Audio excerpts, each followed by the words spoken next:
सामाजिक અને ન્યાય અધિકારીતા ગુજરાત સરકાર સરસ્વતી સાધના યોજના હેઠળ જે ગરીબ વિદ્યાર્થીઓ માટે સહુલિયત થાય તે માટે ગુજરાત સરકારે 2014-15માં સાયકલો ફાળવવામાં આવી હતી, જે આજે સમગ્ર ગુજરાતમાં સળગતો મુદ્દો થયો છે।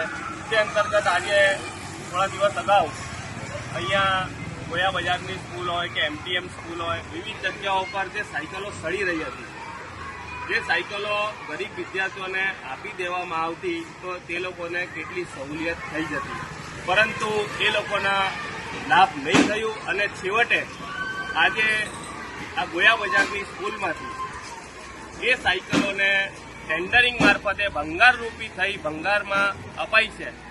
તો મારે તંત્રને એ સવાલ કરવો છે કે જો ગુજરાત સરકાર દ્વારા સમગ્ર ગુજરાતમાં આટલી માતબર રકમે જે સાયકલો ફાળવવામાં આવી હતી તો એ સાયકલોનો યોગ્ય ઉપયોગ ન થયો, વિદ્યાર્થીઓને એનો લાભ ન થયો, તો સરકારના નાણાં વેડફવા પાછળ એનો હેતુ શું? જો એને ભંગારમાં જ આપવાની હતી તો પછી એ સાયકલો આ યોજના પાછળ શું કોઈ મોટો ભ્રષ્ટાચાર થયો છે?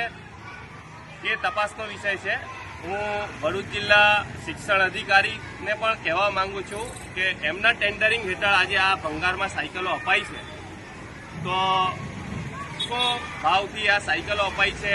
ભરૂચ હોય, અંકલેશ્વર હોય, જંબુસર હોય, વિવિધ સ્થળોએ આ સાયકલો જે સડી રહી, 10 વર્ષ સુધી સડી રહી અને ભંગારમાં આપી, તો એની પાછળ શું કોઈ ભ્રષ્ટાચાર છે?